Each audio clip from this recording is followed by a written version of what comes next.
Bueno, pues son las 9 de la mañana, 8 de la mañana en Canarias, y se incorpora a nuestra mesa de tertulia don Luis Sanz, miembro de la Asociación Judicial Francisco de Vitoria, y posiblemente ustedes le conozcan porque es un tuitero, en fin, pues de los más sonados.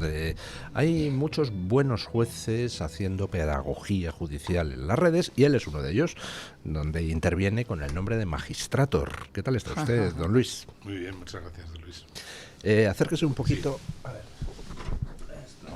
A ver. Sí. Bueno, la verdad es que estamos en una etapa que no sé si calificar de apasionante o preocupante en el terreno de la justicia, porque es apasionante para mí, por lo menos como periodista, porque es que son continuamente noticias de corrupción, no todavía judicializada o ya judicializada, noticias de cómo la justicia va avanzando en las investigaciones, y luego preocupante por esa reacción de huida hacia adelante en una parte del espectro político, el afectado fundamentalmente por esas investigaciones, que parece que, enfrentados a la tesitura de tener que asumir responsabilidades, unos penales y otros políticas, pues deciden romper la baraja, tirar el tablero, ¿no? Y estamos asistiendo a ataques feroces contra los jueces, y usted ha sufrido algunos, de hecho. El trabajo que están haciendo los jueces es el que hacen normalmente, y por tanto es el que hacen, el que hicieron y el que seguirán haciendo. Lo único que, en fin, marca la diferencia es la reacción del poder político y de una parte del periodismo ante lo que es el trabajo habitual de los jueces. Eso sí que es nuevo en la democracia española. Ataques furibundos a jueces, y hemos llegado incluso a concentraciones ante el Tribunal Supremo. Y estos ataques han podido existir siempre a partir de reductos muy, extremos de la sociedad. Lo que marginales. Es nuevo, marginales. Lo que es nuevo es que estos ataques vengan del poder político, incluso del gobierno, incluso del presidente del gobierno. Eso sí es nuevo. ¿Y hasta qué punto es preocupante? Es decir, ¿tiene nuestra democracia, tiene nuestra arquitectura institucional la fortaleza suficiente como para aguantar andanadas desde el propio Ejecutivo y desde el propio Legislativo y desde medios próximos a ambos poderes? Yo creo que sí. La prueba es que todas las investigaciones que están planteando estas críticas siguen adelante sin parar. Quiero decir que puede haber críticas duras, puede haber ataques, pero los jueces seguiremos haciendo nuestra función de una manera más incómoda, sin duda, ¿no? Quizá se echa un poco en falta, o mucho en falta, una defensa del Consejo General del Poder Judicial, porque la función esencial del Consejo General del Poder Judicial es preservar y defender la independencia de los jueces, y aquí esa función no la está haciendo. Los jueces como tal es difícil que se puedan defender, sobre todo los jueces que están llevando esas investigaciones no pueden hacerlo. Yo no las llevo, por eso estoy aquí, mi ámbito es el civil. Y ese papel del Consejo lo están llevando algunas asociaciones judiciales. Eso sí que parece que preocupa más a la judicatura, que no haya una defensa por parte de quien tiene que darla, que es el Consejo General del Poder Judicial. ¿Por qué están callados en el Consejo General del Poder Judicial? Pues no lo entiendo. Probablemente tiene una situación de bloqueo. Muy curioso, porque se hablaba de bloqueo durante 5 años y para bloqueo el que tenemos ahora, ¿no? Está dividido al 50%. Claro, todo esto viene, don Luis, de la famosa cuestión de la elección de los vocales judiciales del Consejo. Eso lastra todo desde el año 1985. El Consejo se ha convertido en una extensión de los dos partidos políticos que de alguna manera tienen a sus componentes allí, porque son los partidos políticos los que lo designan. Formalmente es el Parlamento, pero al final son los partidos políticos, y eso hace que sean correa de transmisión, y que en una situación tan tensa y tan compleja como es la actual, no cumpla su función, que es la función de preservar y de garantizar la independencia judicial. Si el Consejo lo eligieran los jueces, otro gallo cantaría. La Constitución, de hecho, decía que 12 de los 20 miembros del Consejo deberían ser elegidos por los jueces, no por el Parlamento. Pero aquí, como nos pasamos la Constitución por donde nos da la gana, pues eligen 10 el PSOE y 10 el PP. Y además lo que es curioso ha sido la alineación por asociaciones, porque al final lo que se ha producido es una especie de acuerdo por el cual el PSOE nombra a 10, que son 10 o de la Asociación de Juezas y Jueces para la Democracia o allegados, y el PP ha nombrado a 10 que son o de la Asociación Profesional de la Magistratura o allegados, dejando fuera a todos los jueces que pertenecen a otras asociaciones, por ejemplo, la Francisco de Vitoria, ¿no? La Francisco de Vitoria, que es la segunda asociación judicial, que tiene nada más y nada menos que 1000 jueces y no tiene ningún miembro en el Consejo. También pasa lo mismo con Foro Judicial Independiente y no lo olvidemos con la mitad de la carrera que no está asociada.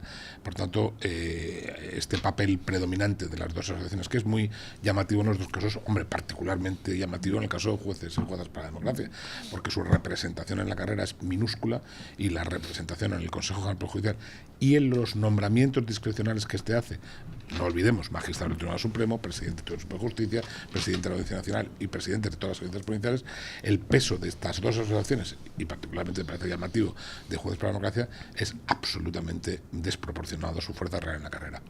Nos vendieron la moto, sobre todo el PP, que tenía que justificar ante su electorado al final pactar con el Partido Socialista. Nos vendieron la moto de, no, bueno, renunciamos a lo de que se cambie el sistema de elección para desbloquear esto, pero el desbloqueo lleva aparejado que en 6 meses habrá un nuevo sistema de elección que será respetuoso con lo que dice la Constitución y con lo que dice Europa, que dice, oiga, qué manera de elección de los jueces es esta, ¿no?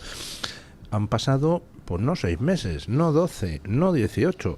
Aquí no hay noticia del nuevo sistema de elección respetuoso con lo que la Constitución dice, ¿no? Claro. El sistema de elección proviene de 1985, fue el Partido Socialista el que lo introdujo, y el Partido Popular, sorprendentemente, en 2 ocasiones con mayoría absoluta y por lo tanto con absoluta facilidad para hacerlo, una con don José María Aznar y otra con don Mariano Rajoy, no lo hizo. Y ahora, en esta última fase, sabemos que estuvo bloqueado el nombramiento del nuevo Consejo durante 5 años y al final, para sorpresa de todos, se desbloqueó con una condición que efectivamente no se ha producido. Muchos, yo mismo ya lo advertí desde el principio, sabíamos que no se iba a producir. Sí, en los 6 meses lo que se constató es que no había acuerdo. El grupo de la izquierda del Consejo sigue manteniendo que la solución correcta es la elección por los partidos políticos de los vocales del Consejo, y la APM formalmente, la Asociación Profesional de la Magistratura, formalmente siempre ha defendido el sistema de elección, pero lo cierto es que, tampoco ha llevado al extremo, como podía ser, por ejemplo, no participar en el sistema para no legitimarlo. Y por tanto han pasado los 6 meses y, como era previsible, no tenemos. Por Dios, se constató que no había acuerdo.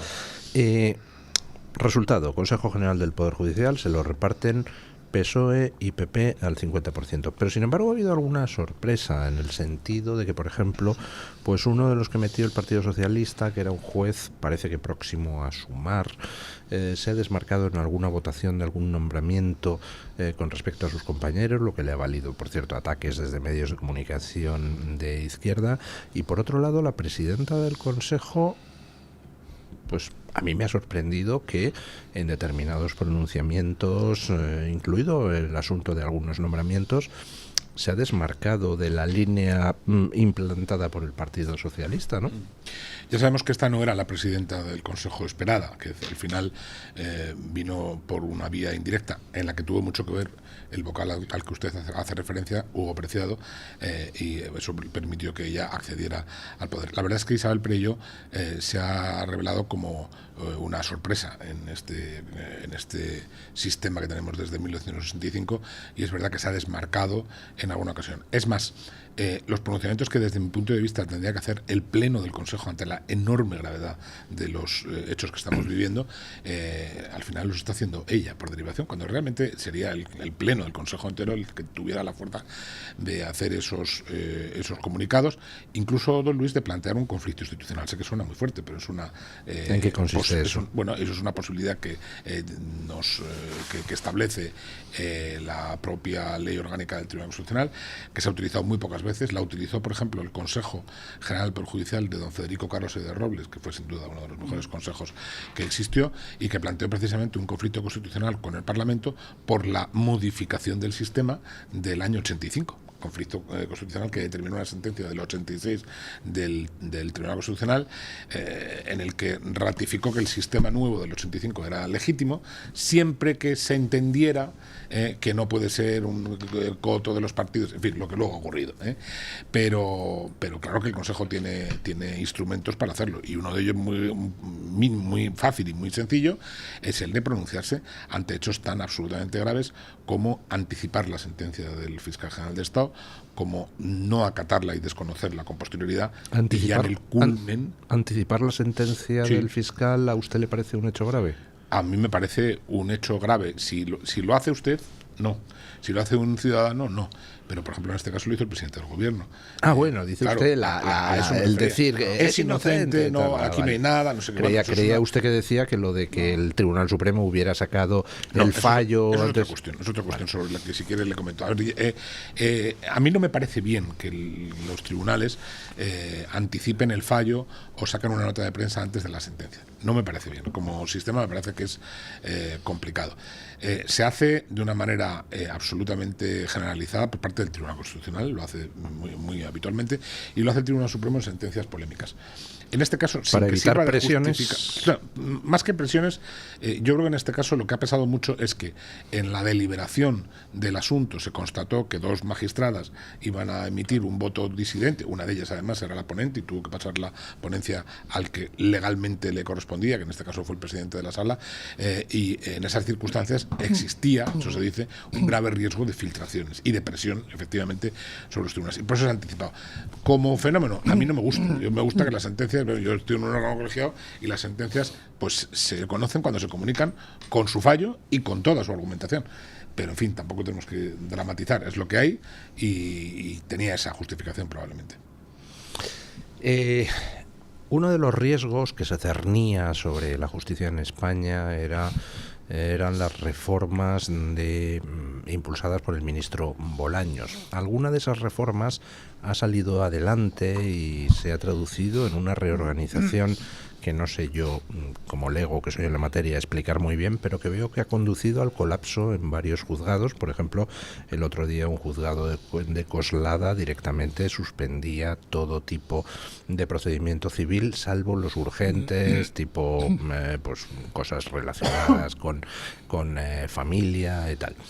Esa ha salido adelante, es una reforma, entiendo que meramente organizativa, pero que ha causado un caos brutal. Pero luego hay otras reformas que tenían más calado, como por ejemplo el asignar a los fiscales la instrucción de los casos, como por ejemplo ampliar a 5 años la duración del mandato del fiscal general del Estado y que no pudiera cesar cuando entre otro gobierno, con lo cual controlas la labor del gobierno siguiente. El tema de ingreso en la carrera judicial, donde querían meter pues a los que actualmente son jueces sustitutos, meterlos directamente ya como jueces. Todo eso pues parecía apuntar a que el gobierno quería controlar definitivamente la justicia, y todo eso parece que se ha venido abajo. ¿Está usted más tranquilo o no? Bueno, yo estoy tranquilo, pero dependemos de Junts, que es el partido que ha decidido no apoyar estas reformas. Si no fuera por él, estas reformas hubieran salido adelante. La primera a la que hace usted referencia es la reforma de los tribunales de la instancia. El modelo a mí no me parece mal, la implantación me parece fatal. El modelo es que, superar, digamos, la estructura tradicional del juzgado con 10, 12, 14 funcionarios, un secretario judicial, un letrado de justicia y un juez, de manera que eso permitiría, crear más plazas de juez, que son absolutamente imprescindibles, sin necesidad de crear toda esa estructura. El modelo teórico no me parece mal. La manera en que se ha implantado me parece muy mal, porque se ha hecho sin consenso, se ha hecho sin acuerdo, se ha hecho deprisa y corriendo, y se ha hecho y sin recursos, supongo. Esto es marca de la casa de todos los gobiernos prácticamente de la democracia, quizá con la excepción de don Enrique Múgica, quizá con la excepción del gobierno de Enrique Múgica, que es reformas sin un euro. Y las reformas sin un euro salen mal. Eso son reformas de PowerPoint, como yo digo, son reformas de laboratorio, y eso hace que los jugadores ahora estén en una situación muy complicada. Las otras reformas, sin duda, eran muy preocupantes. La atribución de la instrucción a los fiscales, con lo que estamos viviendo ahora mismo, pues sería el fin de la instrucción de los procesos. Pero que conste que al primero al que yo le oí proponer esa barbaridad fue a un señor llamado Ruiz de Gallardón, ¿eh? A ver, la instrucción de los fiscales es norma general, hay que decirlo, en la mayoría de los países de Europa, queda con la excepción de Francia. Pero claro, tiene una estructura del Ministerio Fiscal completamente distinta. La estructura del Ministerio Fiscal español, y sobre todo en este último mandato, es de fuerte dependencia del gobierno. En algunos casos parece incluso que es una dirección general del Ministerio de Justicia. Y en esas circunstancias, claro, confiar la instrucción a los fiscales que no tienen esa... por la línea jerárquica y por la estructura de unidad que tienen, confiar la instrucción me parece un desafío. Es que si lo que se propone es que unos fiscales verdaderamente independientes lleven la instrucción, no hay ningún problema, pero eso se lo han dicho desde Europa a Sánchez en algún informe.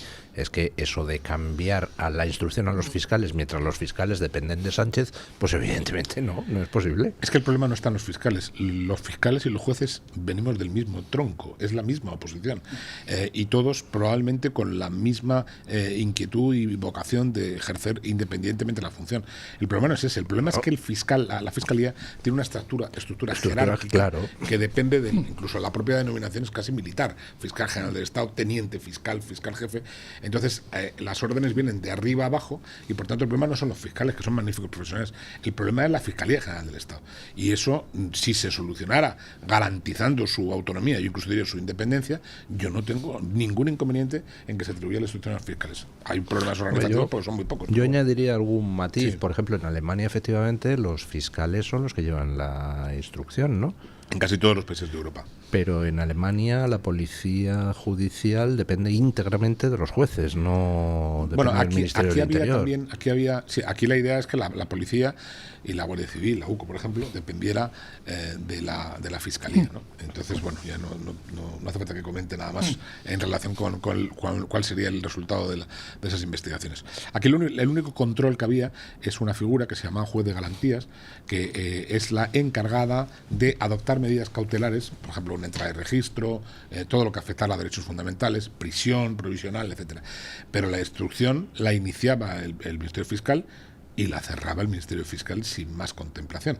Y por tanto, en estas circunstancias y con esa estructura jerárquica, creo que tenemos que felicitarnos de que siga en manos de los jueces de instrucción.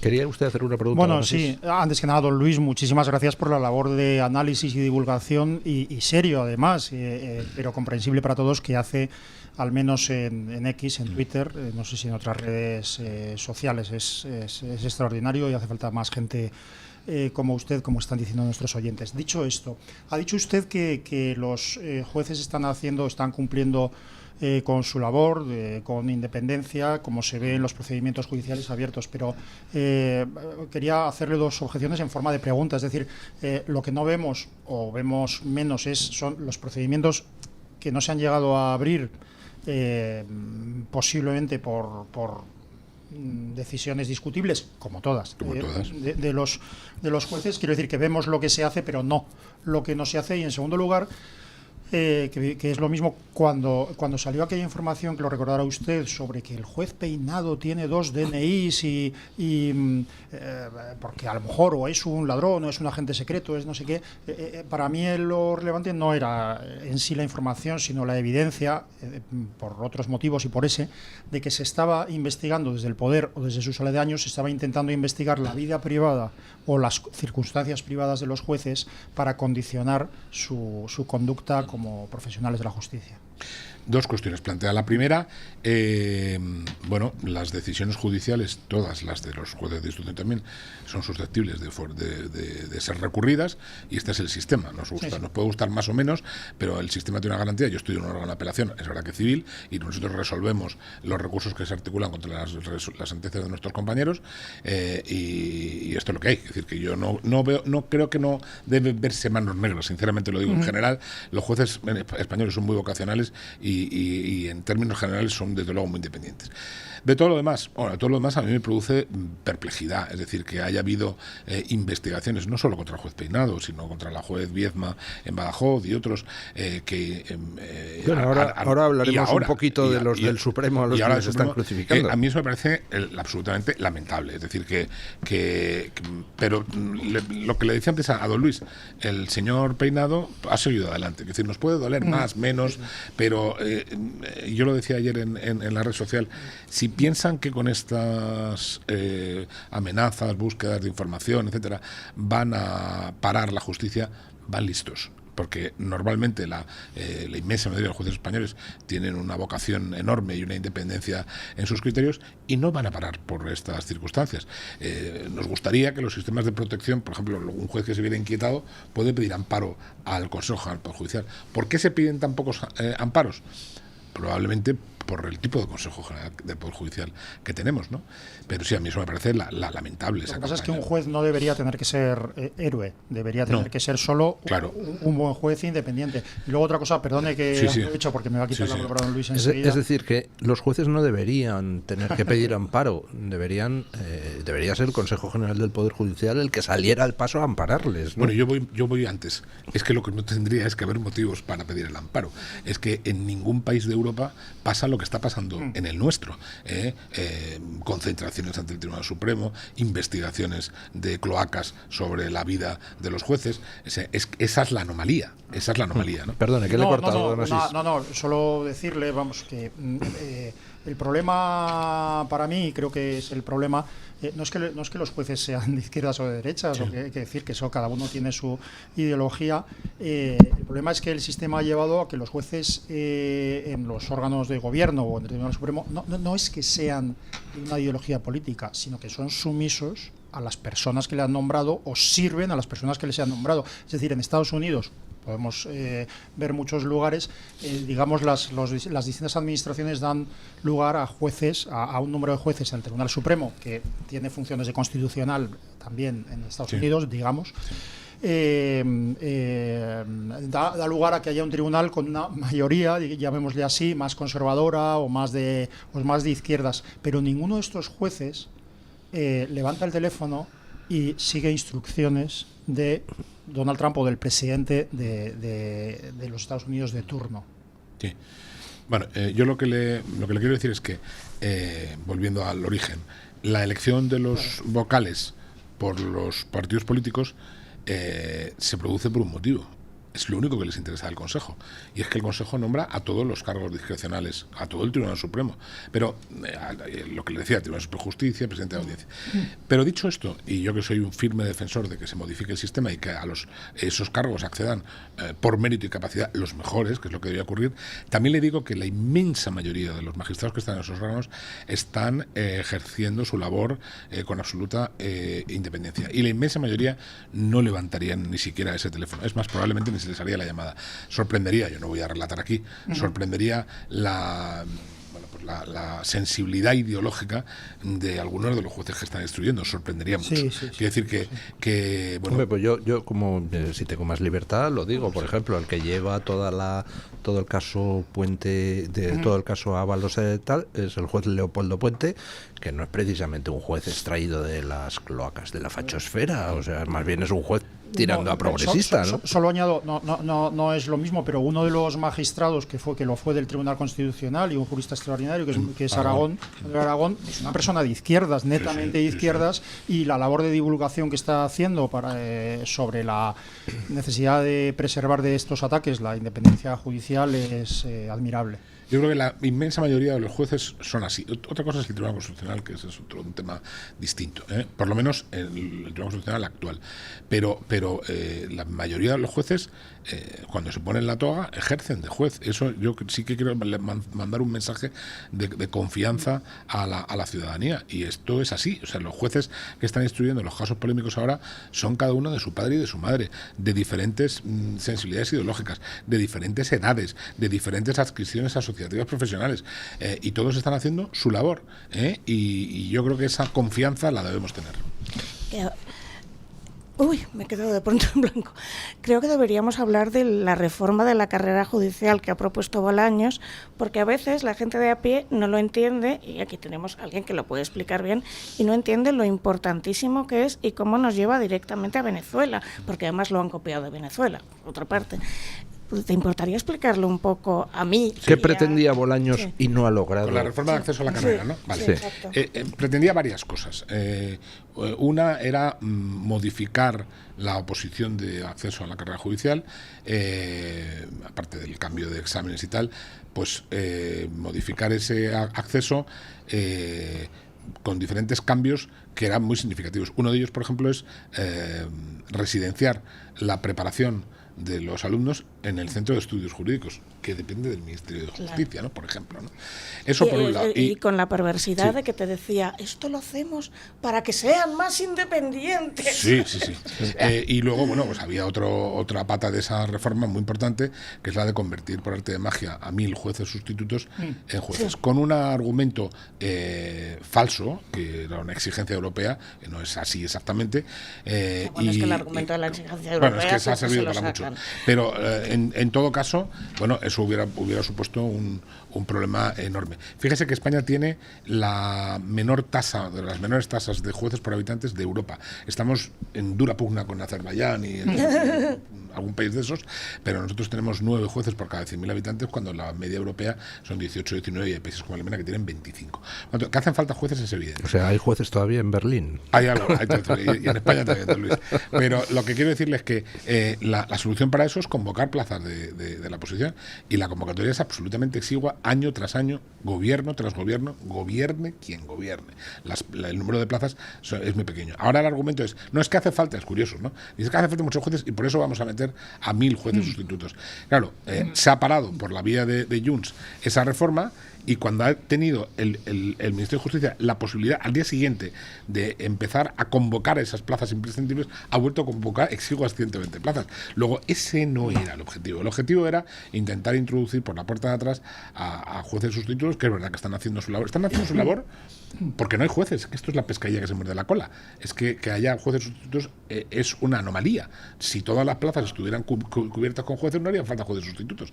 Entonces, y lo último que digo es muy importante. ¿Quién nombra a esos jueces sustitutos? Claro, los jueces sustitutos ahora tienen un sistema de acceso, como cualquier jurista, que es por el llamado cuarto turno, que está funcionando bastante bien, pero claro, tiene una exigencia tan grande como la oposición. Y aquí la idea era hacerles un examencillo y pasar. Entonces, bueno, quien nombra, pues la comisión de selección, formada por el Ministerio de Justicia y por el Consejo, que es la que se encarga de la oposición también, pero con unas exigencias, don Luis, minúsculas. Y por tanto, la idea era introducir 1000 jueces sustitutos de golpe. ¿Quiere eso decir que los 1000 jueces sustitutos fueran absolutamente acólitos del Partido Socialista? Seguramente no. Pero mire, esto es importante. El acceso a la carrera judicial de un país es absolutamente esencial que se haga con cumplimiento del mérito y de la capacidad, porque estamos hablando de las personas que van a decidir sobre la libertad, sobre el patrimonio y sobre unas decisiones muy importantes. Y hasta ahora, porque esa es la clave, ¿cómo es el acceso a la carrera judicial? El acceso a la carrera judicial, yo siempre lo digo, y esto sé que molesta mucho que lo diga, pero por eso lo digo más, es de tal calibre que da los jueces que tenemos ahora, que son capaces de llevar investigaciones que afectan al poder político o también eventualmente al poder económico. Da jueces independientes que no le deben nada a nadie, que son jueces con su esfuerzo, una posición muy compleja, y luego con un periodo de prácticas en la escuela judicial y un periodo de prácticas en los juzgados, y es gente que tiene la toga puesta y que tiene la conciencia de la independencia. Eso es lo que se quiere atacar. Se quiere jueces que sean sumisos al poder político. Efectivamente, en algunos países, como por ejemplo Venezuela, y no olvidemos a México, que es más reciente, pero más bestial todavía. Lo que se ha hecho en México es expulsar a la carrera judicial por completa, con la excusa, que aquí se utiliza mucho también, de la democratización, de que tienen que responder a la voluntad popular, esas cosas, y lo que han hecho es que los jueces en México se elijan por vía popular, que al final eso supone... han puesto en manos del narco la elección de los jueces. Claro, algunos de los nombres son tremendos, ¿no? O sea, que aparte de muchos muy proclives en este caso al partido Morena, que es el que tomó la decisión. Y una última, el bulo que ha habido, porque no hay otra manera de decirlo, que se ha encargado de propagarlo el equipo de opinión sincronizada, de que es que los malvados jueces estaban prevaricados porque iban a dar un curso en el ICAM. Venga, explícalo, que esto no... Sí, esto es muy sencillo. Porque muchas veces lo que hacen es hacer cortinas de humo. En comunicación política se llama tinta de calamar. Sí. Empezar a tener soltar titulares que la gente no va a acabar de entender, Sí, para que sea muy confuso para el común de los mortales, y entonces... Un momento, pues hacemos una pausa publicitaria y ahora le pedimos a don Luis que explique en qué ha consistido ese ataque, por otra parte bastante pueril, contra el Supremo. Bueno, básicamente dentro de esta reacción furibunda, yo creo bastante infantil, en los medios de izquierda a raíz de la condena de García Ortiz, pues han producido una serie de ataques al Tribunal Supremo, a los miembros del Tribunal Supremo que habían votado a favor de condenar a García Ortiz, pues bastante absurda. Uno de los argumentos era: 2 de los jueces del Tribunal Supremo que han votado para condenar a García Ortiz resulta que dan cursos en el Colegio de Abogados. Ajá, y el Colegio de Abogados estaba personado en la causa contra García Ortiz. ¡Corrupción! Este argumento, ¿qué les decimos a es completamente absurdo.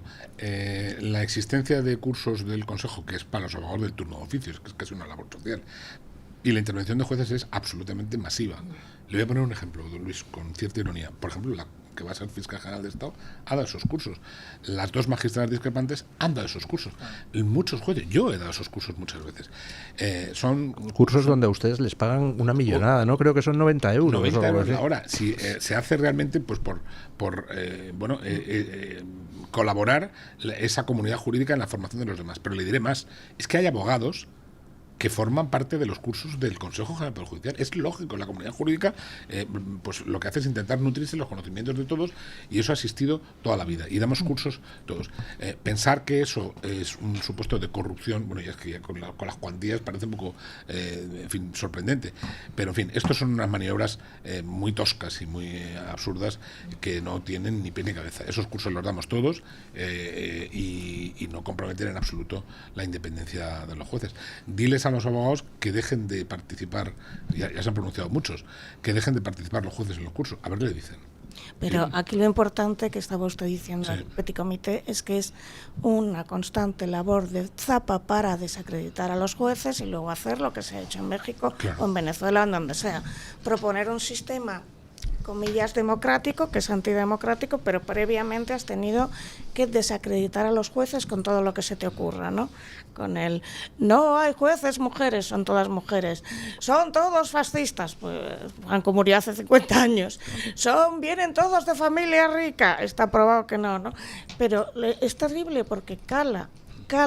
O sea, yo creo que no cala. Sí, Yo no creo que... porque nosotros nos movemos Yo no entre creo que... determinado entorno que es más culto, pero yo he visto, o sea, por ejemplo, entre actores lo repiten como loros. O sea, es que los jueces... Porque los actores son... Sí. ¿Está usted insinuando que los actores españoles progres son muy cultos? Luego me explica eso. Pero... todo lo contrario. He dicho, entre nuestro entorno son cultos. Los actores en general son gente inteligente, que tienen mucha capacidad de memorizar, pero que no han estudiado otra cosa. Bueno, pero estamos derivando. Estábamos hablando pero de que las... sí que es verdad pero que cala. Tú quiero... piensas que no cala, pero cala, desgraciadamente. Hay una cosa que quiero decir. Yo no creo que cale tanto. Pues Y ojalá. la prueba la tenemos en que esa imagen distorsionada si esa imagen distorsionada de los jueces hubiera impregnado a todas las capas sociales, lo que no se entiende muy bien es que los ciudadanos, cuando tienen un conflicto, acudan masivamente al juez, teniendo incluso otras formas alternativas de solución, como es el arbitraje, que han fracasado en España desde mucho tiempo. Por tanto, y luego hay encuestas de opinión, las más recientes, y esas a mí me valen más, que valoran mucho la independencia de los jueces y la actividad de los juzgados. No nos dejemos engañar por Pues me haces feliz, porque yo tenía Hombre, la y otra tenemos percepción. otra demostración, manifestación convocada delante del Tribunal Supremo para insultar a los jueces. Al final, que fueron 300 personas. Que no. Pasa que, bueno, esto es lo de las mayorías silenciosas. Hay una mayoría silenciosa que ese mensaje, desde luego, no le escala. Lo que sí comentabas, que eso me parece interesante, es que esto no es nada casual. Nada es casual. Esto forma parte de un proceso que se ha vivido en otros países como hace mucho tiempo Venezuela y recientemente en México. Y el camino a la solución final es sin duda, o pasa sin duda por demonizar a los jueces. Los jueces son prevaricadores, los jueces son corruptos, los jueces son ignorantes, para crear el caldo de cultivo que justifique la decisión final, que es, bueno, vamos a cambiar esta situación de una vez, la justicia es lamentable como es, y además vamos a democratizarla, porque tienen que responder a la voluntad popular. Yo no sé qué es la voluntad popular, sé lo que es la soberanía nacional, la voluntad popular, ni idea. Y esa es la justificación para hacer el cambio. O sea que todo lo que está ocurriendo no es fruto de la casualidad, de la impersecución. Es verdad que quien mejor conoce, y sé que don Asís es muy experto en la materia, quien mejor conoce este sistema es todo el grupo, los alrededores de Podemos. Ellos conocen bien este sistema porque conocen bien lo que ha ocurrido en Venezuela. La diferencia es que el Partido Socialista ha asumido ese discurso, ¿no? Y eso es lo que es realmente preocupante. Pero en fin, y lo de los bulos, pues claro, todos los jueces son fachas. Pero vamos a ver, yo soy de los mayorcitos y cuando murió Franco tenía 11 años. No hay ni un solo juez en España, ni Martínez Arrieta, que es el número 1, ni uno que cuando aprobó la oposición no estuviera ya o fuera posterior a la muerte de Franco. Antes ha dicho que tenía 9 años cuando murió Franco, ahora ha dicho que 11. No se haga el mayor. Nació en el 64. Pero ¿sabes por qué dicen eso? 9, precisamente porque lo han copiado de Venezuela y México. Ahí sí podían decir todos los jueces son del anterior régimen, porque no había tanta diferencia. Yo, aprovechando que tenemos a alguien con conocimientos jurídicos, me gustaría también que entráramos a analizar algunas de las, a mi juicio, tonterías que se han dicho para intentar desacreditar la sentencia contra García Ortiz. Por ejemplo, he podido leer algunos opinadores de izquierda cosas tan peregrinas como es que se ha condenado a García Ortiz sin que haya ninguna prueba directa, simplemente con indicios, esto es una prevaricación. ¿Se condena a alguien sin pruebas directas en España? Porque yo tengo la sensación de que se condena a muchísima gente, en casi todos los casos, es más. Dos cosas. Primera, sobre las razones por las que se condena al señor fiscal general de Estado, no puedo decir nada porque las desconozco, que me sorprende muchísimo que todo el mundo está hablando como si... Y eso no se sabe. Es verdad que a lo mejor hubiera sido bueno que se supiera, pero lo cierto es que no se sabe todavía. Luego, la condena en el ámbito penal se puede producir por prueba directa, pero también por prueba indiciaria. Es que esto pasa todos los días en los tribunales. Pero en el hipotético caso de que fuera porque es revelación de materia reservada, la nota de prensa ya es una prueba clarísima, ¿no? Claro, yo en eso... el Colegio de Abogados se limitó a denunciar, digamos, la nota de prensa. Sí. Claro, pero yo en eso no voy a entrar porque es que no sé cuál es la argumentación del tribunal y me parecería un poco... Por eso he dicho hipotético caso. Claro, pero en todo caso, bueno, lo que digo es que en la línea de principios que ha establecido Luis, ¿se puede condenar por prueba indiciaria? Sí, claro. Lo estamos haciendo todos los días. Por ejemplo, los delitos sexuales, hay mucha prueba indiciaria, porque normalmente, mire usted, no hay una cámara de televisión grabando el momento. Entonces, bueno, pues eso, por supuesto, el Tribunal Supremo establece unos requisitos, lógicamente, para darle valor a esa prueba, pero cumplidos esos requisitos, hay muchas condenas en España con prueba indiciaria. Además, es que la gente no lo sabe, pero la gente, quiero decir que no es jurista, pero hay unas reglas de valoración de las pruebas, unas orientaciones, y tanto los testimonios como los documentos, etcétera, tienen en la ley de enjuiciamiento una forma de valorarlas, por supuesto. Un segundo argumento que me hace mucha gracia es Dios mío, han destruido la credibilidad de la profesión periodística porque no han dado credibilidad a lo que declaraban los periodistas, día negro para el periodismo. Y recuerdo haber visto a un juez responder en Twitter, dice: el Tribunal Supremo ha decidido que no tiene por qué dar credibilidad a los periodistas, exactamente igual que no da credibilidad a los fontaneros. Dice, qué día tan horrible, ¿no? Es que la decisión de juzgar es de los jueces, no es de los periodistas. Nosotros lo que hacemos es valorar, como decía Asís, valorar las pruebas. Entre otras cosas, los testimonios de los periodistas, la prueba documental, la pericial, pero quien tiene que realizar esa valoración es el juez. Es que estas cosas que he oído me llaman mucho la atención, porque pareciera que sobraba el Tribunal Supremo. Ya, es que como hay un periodista que ha declarado no sé qué, no, es el juez el que tiene, en este caso la Sala Segunda del Tribunal Supremo, la decisión de valorar todas las pruebas. La sentencia no la pone el periodista. O sea que la palabra de un periodista, primero, no tiene por qué tener más valor que la palabra de cualquier otro profesional ni persona, y segundo, los jueces pues pueden considerar que no es creíble lo que un periodista está diciendo, o que puede ser creíble pero que es irrelevante, ¿no? Un periodista o un fontanero, un electricista o un mecánico. Es que nosotros escuchamos la valoración, escuchamos todos los testimonios y después, con una serie de reglas que están preestablecidas, valoramos esos testimonios y dictamos sentencia. Una pregunta que es más que nada curiosidad. El hecho de que alguien borre su teléfono móvil el mismo día que sabe que le han imputado, ¿eso se considera indicio de culpabilidad o es simplemente un detalle adicional? Es un elemento más a valorar en la decisión final. No sé cómo la valorará el Tribunal Supremo, insisto, pero es un elemento más. Evidentemente, al hacerse un borrado del correo, del teléfono, pues la prueba directa de lo que ahí existía ya no la tenemos. ¿Eso significa que ya no se pueda juzgar y condenar a una persona por ese motivo? No, hay que valorarlo en función de las demás circunstancias concurrentes. Bueno, pues esperemos que las cosas se tranquilicen un poco desde el punto de vista institucional. Al final, pues los jueces, pues hay jueces de izquierdas, de derechas, medio pensionistas, pero yo creo que tiene razón don Luis. Hay jueces del Atleti, incluso. Hasta del Atleti de Madrid, es increíble. Yo soy uno de ellos. ¿Sí? Sí, ahí pierdo, yo que me caía bien. Ahí pierdo mi independencia totalmente. Ahí soy absolutamente subjetivo, sí. Ese tema sí. Lo que pasa es que sí es verdad que se ha producido, por ejemplo, un hecho antes de ayer, que es que la jueza a la que le había tocado el caso de la trama presunta de corrupción de mascarillas en la Diputación de Almería, ella misma ha pedido abstenerse en la causa por amistad con alguno de los investigados, y eso, visto desde fuera, es algo que sucede muy raramente, cuando yo imagino que, hombre, los jueces se relacionan con su entorno y también con el poder político con mucha más asiduidad, y quizá deberíamos ver más jueces absteniéndose en causas. Bueno, está usted hablando con quien tiene precisamente una de sus funciones en la audiencia provincial, que es resolver las abstenciones y las recusaciones de los, en este caso, los compañeros de civil. ¿Hay muchas abstenciones y recusaciones? No, pero hay, por supuesto que hay, por muy diferentes motivos. Cuando tú crees que puede estar afectada no tanto tu independencia, porque creo sinceramente que los jueces son independientes, la inmensa mayoría de ellos de forma vocacional, y hacen profesión de fe de eso, sino la apariencia de imparcialidad. Lo que tienes que hacer efectivamente es apartarte. Yo me has tenido alguna vez.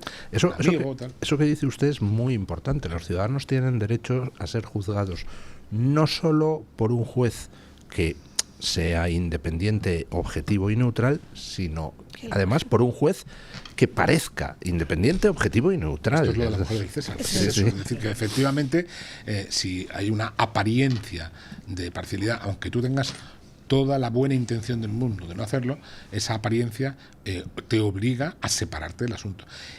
Lo haces por el mecanismo de la abstención, y si no lo haces por las buenas, lo puedes hacer por las malas, porque te pueden recusar. Eso es normal. ¿Está generalizado? No, pero vamos, yo la última la vi antes de ayer. Le hago una pregunta malvada. ¿Alguien que ha sido ministro de Sánchez puede en el Tribunal Constitucional juzgar cosas que tienen relación con Sánchez, o eso es una, en fin, apariencia de falta de neutralidad? No, en algunos casos, por ejemplo, el anterior ministro, Juan Carlos Campo, que fue ministro de Justicia, se ha abstenido en algunos en otros no. Bueno, esto nos conduciría a hablar del Tribunal Constitucional, que siempre una de las grandes confusiones de la gente es pensar que el Tribunal Constitucional está inserto en el Poder Judicial. El Tribunal Constitucional no tiene nada que ver, es un órgano de naturaleza constitucional que también tiene muchos problemas, porque el Tribunal Constitucional no ha sido siempre como es ahora. Quiero decir, hubo una época en que estaba conformado por los juristas más extraordinarios y absolutamente independientes, lo que decía don Asís antes. Hay gente como Aragón, que viene de donde viene, pero que se pone la toga, y a partir de ahí, nada más y nada menos que fue el ponente del asunto del estatut. Entonces, ahí tenemos el problema de que los magistrados de Corte Constitucional son nombrados por el poder político, por el Congreso, por el Senado, por el Consejo Judicial y por el Gobierno, y habría que darle a lo mejor alguna vuelta para reforzar esas garantías de independencia. Sobre todo porque el Tribunal Constitucional en los últimos tiempos está asumiendo, desde mi punto de vista, con todo respeto, erróneamente, una postura de Tribunal Supremo del Tribunal Supremo. Y por encima del Tribunal Supremo no hay nadie.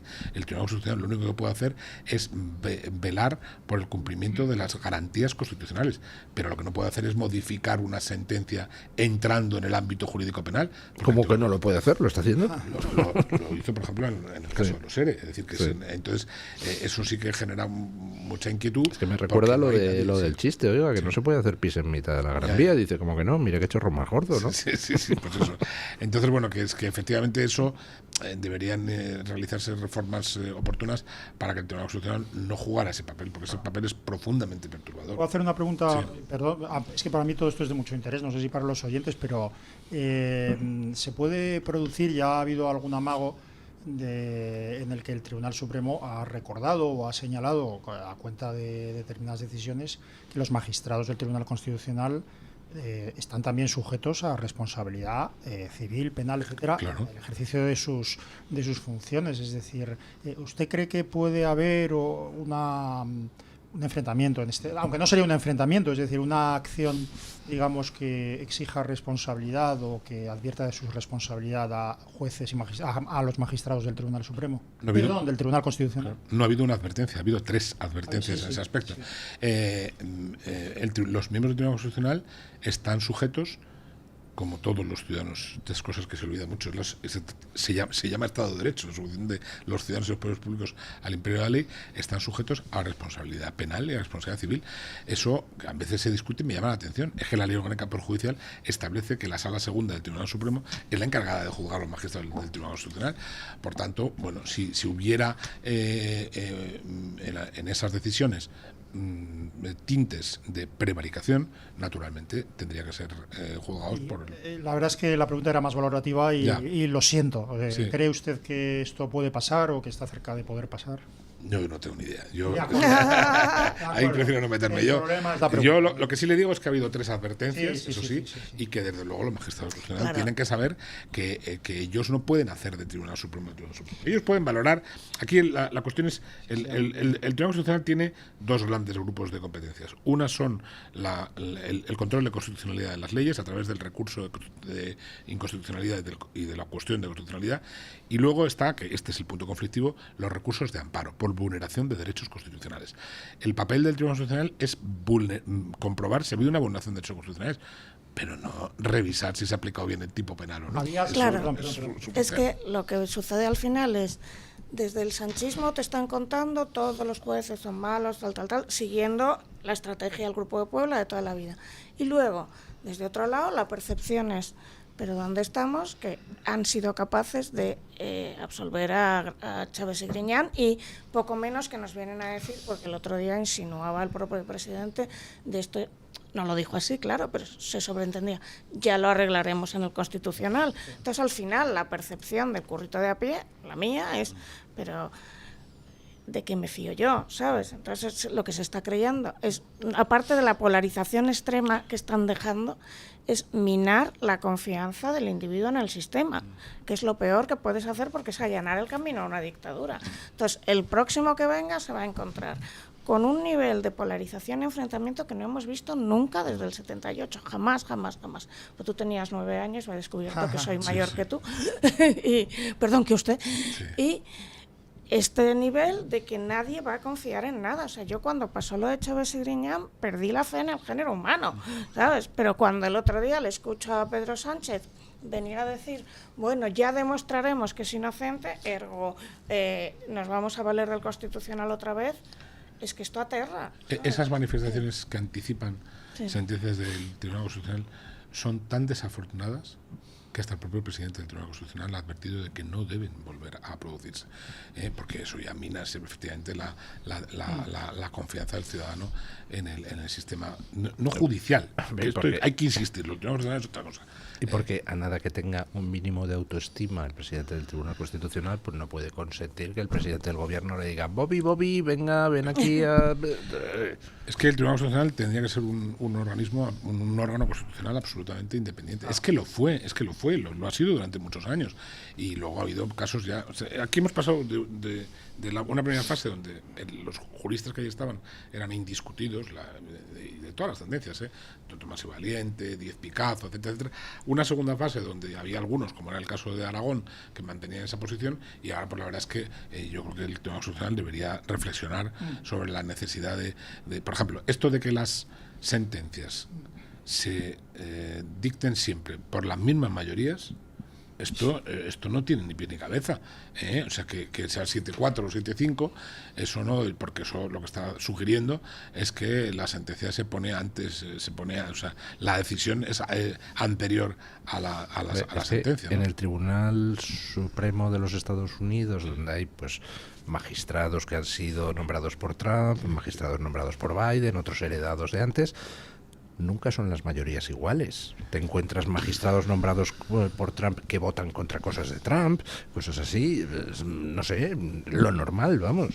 Sí, creo que, bueno, en el caso de Estados Unidos, en el Tribunal Supremo es verdad que ocurre eso, porque los magistrados son vitalicios y eso es una garantía enorme. Yo tengo muchas dudas sobre si el sistema de elección de jueces en Estados Unidos fuera del Tribunal Supremo es o no correcto, porque es un sistema de elección popular que me genera muchas dudas. Eso de que tengan que refrendarse electoralmente y tal, a mí eso no me gusta. Me gusta más el sistema de la Europa continental, en ese aspecto me gusta mucho más. Pero bueno, pero lo cierto es que la inmensa mayoría, o sea, los que estamos en tribunales colegiados, sabemos que, primero, la inmensa mayoría de las decisiones se toman por unanimidad. Cuando hay voto particular, que no pasa absolutamente nada, los votos particulares lo normal es que sean cambiantes y que obedezcan a razones estrictamente jurídicas. Lo que es muy lamentable es que obedezcan a adscripciones, digamos, políticas y que ya se pueda saber con antelación qué es lo que va a ocurrir. Yo, por ejemplo, en mi sección no se puede saber eso. Es decir, nosotros discutimos de derecho y tomamos la decisión oportuna. Es verdad que, claro, vemos casos de propiedad horizontal o de arrendamientos urbanos que son menos calientes, pero también vemos temas de honor, por ejemplo. También vemos temas de protección de derechos fundamentales, como el asunto de Leguina hace poco. Y mi experiencia es que nuestro campo de actuación es el derecho y no debe ser más que el derecho. Me permito que, vamos, lo que pasa es que delante de don Luis, que tenía 11 años y no 9, cuando 11. Franco, porque es el 64, lo que pasa es que... No, me ha dicho 9, me ha gustado lo de 9, pero hay algo, son 11. Hay un mecanismo mental ahí que habría que... Son 11. Yo tenía 10. ¿Sabe usted lo que nos pasó en nuestra familia con mi abuela? Resulta que para esto de documentar el árbol genealógico, pues buscábamos la partida de nacimiento y no la encontrábamos en Lanzarote. Y resulta que en Lanzarote se quemó el registro civil y la coqueta de mi abuela, a la hora de reconstruir la partida de nacimiento, se quitó 4 años. Para eso valen los incendios del registro civil. No, pues yo cuando estudié Derecho, o sea, yo recuerdo que me enamoró un libro que tendría que releer y que sé que ha sido superado por muchas cosas, que me parecía la maravilla del Tribunal de Justicia Constitucional, que era la Constitución como norma y el Tribunal Constitucional, escrita por don Eduardo García Enterría, que además escribía maravillosamente, ¿no? Maravilloso. Y claro, un poco han pasado los años, junto a que tuve un profesor de Derecho Político, se llamaba entonces, luego se llamó Constitucional, que era José Antonio Alonso de Antonio, que nos escucha desde el cielo. Todas las cosas malas que se han hecho me recuerdan mucho a ese diseño y a esa interpretación tan realmente maravillosa que hacía don Eduardo García Enterría de la Justicia Constitucional, y es una pena porque lo que olvida a las personas, bueno, no sé si lo olvidan, es que todos los jueces y magistrados, además de los funcionarios, todos los jueces y magistrados aplican la Constitución. Claro, sin duda. Claro, todos. Incluso las normas preconstitucionales, no hace falta que planteemos una cuestión de constitucionalidad, sino sí, interpretan de acuerdo con la Constitución. Claro, efectivamente. O sea que, pero bueno, yo lo que sí creo es que hay que poner de manifiesto que la carrera judicial, yo dejo al margen el Tribunal Constitucional, lo comentaba antes don Asís, es profundamente vocacional. Muchos de los que están aquí podían haber tenido un futuro más esplendoroso desde el punto de vista económico. Hay gente que ha pasado de grandes despachos, a la judicatura. Y eso es una garantía del sistema, porque la inmensa mayoría de los jueces vienen aquí a cumplir una función constitucional que está absolutamente impregnada por su conciencia de independencia de independencia de las decisiones. Pero esto es un debate muy viejo, porque es si ganan menos de lo que ganarían en un despacho privado, en el que ganarían muchísimo más, esto no es un cebo para... O sea, es decir, no se les debería pagar más precisamente para que no hubiera nunca la tentación de prevaricar. Estamos de acuerdo. No, aquí ha habido alguna subida. La subida salarial importante fue, y lo digo sinceramente, ¿no? Una persona que ya no está entre nosotros, fue un gran ministro de Justicia, que fue Enrique Mujica, que hubo unas inversiones muy importantes. Pero efectivamente el sueldo de los jueces es pequeño, pero su vocación es inmensa. Inmensamente proporcional a su sueldo. Ya, pero ya sabes lo que decía Hobbes, o sea, tú no te puedes fiar de la bondad humana, o sea, no era Rousseau, bueno, ¿sabes? Me estaría hablando con don Luis Sanz horas, porque aparte de que... Yo estaría escuchándole horas. Sí, eso, tiene usted razón. Me gusta esa corrección, porque se explica, la verdad es que muy bien, habla de manera muy pedagógica acerca de temas que a algunos les parece que les interesa siempre enredarlos, ¿no? Y esto pues mucho más sencillo cuando se habla con quien sabe del asunto. Muchísimas gracias por estar aquí, don Luis. No tenemos más tiempo, por desgracia, es el momento de los oyentes, y como hacemos una pregunta de claro contenido político y no le quiero a usted, en fin, tampoco mezclar en temas políticos, pues entonces le despido ahora dándole las gracias por haber estado Muchas gracias por invitarme. Doña Carmen Carbonell, ¿cuál es esa pregunta de contenido político que hacemos? Pues don Luis, hoy les estábamos preguntando directamente por lo que iba a pasar con Pedro Sánchez después de lo que hemos visto, tanto con Koldo García como con José Luis Ábalos. La pregunta concretamente es la siguiente: ¿cree que Sánchez acabará también en la cárcel? Y dábamos 4 opciones. La primera, sí, es un corrupto. La segunda, debería, pero no. La tercera, no debería, pero sí. Y la cuarta, no ha hecho nada. ¿Qué votarían ustedes? La 2. La 2, debería pero no. ¿Y usted? Debería pero no, si quiere, no lo voy a explicar, pero no tengo tanta fe. ¿Por qué no lo va a explicar? Lo que pasa es que, yo creo que mis padres o el colegio, no sé quién, me enseñaron o me hicieron... ¿Nos están escuchando niños? ¿Va usted a hacer algún comentario inapropiado para oídos infantiles? No. Vale. Creo que no. Me hicieron una persona que es profundamente pesimista, pero se comporta como si fuera optimista. El pesimista es un optimista informado. Pero yo al revés, me comporto como si... Es decir, ¿qué quiero decir con eso? Que yo creo de verdad que Pedro Sánchez debe ir a la cárcel, y esto es algo que no entiende la derecha española, porque no está educada, no está preparada para pensar que los gobernantes no solo sean malos gobernantes, no solo sean corruptos, sino que sean una banda de criminales. No estoy diciendo que Pedro Sánchez sea un criminal, válgame Dios, pero creo que hay serios indicios... Yo tampoco lo afirmaría, pero sí puedo decir que tengo serias sospechas. Claro, porque hay serios indicios de que la banda del Peugeot, que en realidad era más que eso, seguía instrucciones del jefe, y 3 de la banda del Peugeot ya han pasado o están en la cárcel, y parece... Es que incluso si no siguieran instrucciones, entonces, si es tan sumamente idiota de no enterarse de lo que hay por debajo de él, no puede ser presidente. Es malo pero no idiota. Pero lo que quiero decir es que yo creo que hay una tentación en mucha gente de la derecha clásica de pensar que es que promover la imputación y el juicio y el encarcelamiento, por tanto, del poder político, de los que lo ejercen, es como que atenta, como que desestabiliza, como que estropea la convivencia, y lo que hace en realidad es reparar el progresivo empeoramiento de la convivencia. Es que esto se ha visto siempre así, y se pensaba que entonces acabaríamos como las repúblicas bananeras latinoamericanas, en las que es normal que se encarcele a un presidente, véase Bolsonaro, véase esta que le habían en Chile, que le habían metido en la cárcel y ahora le han sacado, ha sido en Honduras. Pero en cualquier caso, después de lo de Sarkozy, ya nos han dado, o sea, Sarkozy ha ido a la cárcel y es la... Muy brevemente, para no quitar el espacio, pero yo siempre recuerdo, tengo un buen amigo, que cuando yo le digo alguna cosa de estas, decía, joder, Asís, es que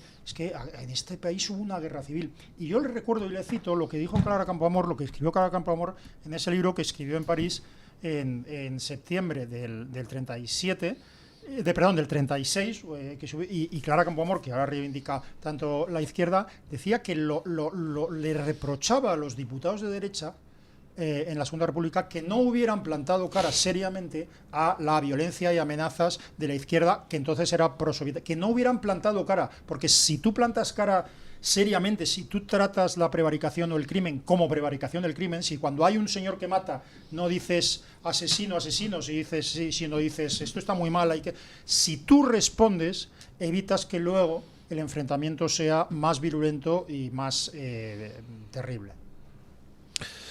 Bueno, ¿y qué ha dicho la gente? Pues don Luis, los resultados son los siguientes. De momento va ganando con un 52% la opción de debería, pero no, la que decía doña Lucía Echevarría. Hay un esperanzado 46% que dice que sí, que Ojo, es porque un corrupto. es una de las encuestas más divididas que recuerdo, ¿eh? Bueno, y luego hay un empate técnico al 1% con las dos últimas opciones. Y en esa línea, muy rápidamente, leo un comentario de Twitter. Un 1% Uno por cada uno. de gente que dice no debería, pero los jueces fachas le van a meter en la cárcel, y un 1% de gente que dice que Sánchez no ha hecho nada malo. Exacto, es Begoña Gómez, David Azagra, que están ahí. Óscar ¡Voto, Puente, voto! que dice, si va a la cárcel el presi, todavía me puede pasar a mí algo. Yo voy detrás. Dos comentarios, don Luis, simplemente. Uno de Twitter, elijo el de George Smiley, que dice debería terminar entre rejas, pero se librará igual que ZP. Y de YouTube, elijo uno de Begoña Bades, que dice debería estar ya en prisión, pero ¿cómo va a dimitir si de un Peugeot ha pasado a disponer de un Falcon? Esa es la progresión de Pedro Sánchez. A ver, nunca tuvo un Peugeot. Tenía 2 super cochazos en su parking. El Peugeot era alquilado. El Peugeot era alquilado, que es verdad. Todo eso. Y en la campaña que parece ser que financió Sabiniano, es decir, en la campaña de toma del poder del PSOE, que se financió con dinero de la prostitución. Con dinero de la prostitución se conquistó el PSOE el tema del Peugeot, y yo creo que gran parte del tema de los viajes era una fachada, era una operación de marketing. Yo creo que el dinero que se recauda o que se utiliza en las campañas internas de los partidos, que no es especialmente caro, mi sospecha es que no se utiliza, en este caso, no se utiliza ese dinero para los gastos de viaje. Lo que se utiliza es para comprar voluntades. Pero si eso ya lo ha dicho clave.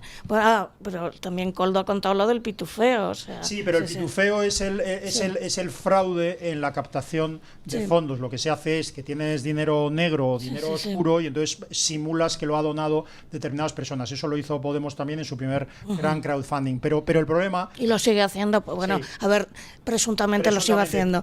Pero el problema no es ese, sino que se utilice sino que se utilice ese dinero para comprar voluntades, es decir, para sobornar personas en Gracias, don Asís Timmermans, gracias, doña Lucía Echevarría, gracias, doña Carmen Carbonell.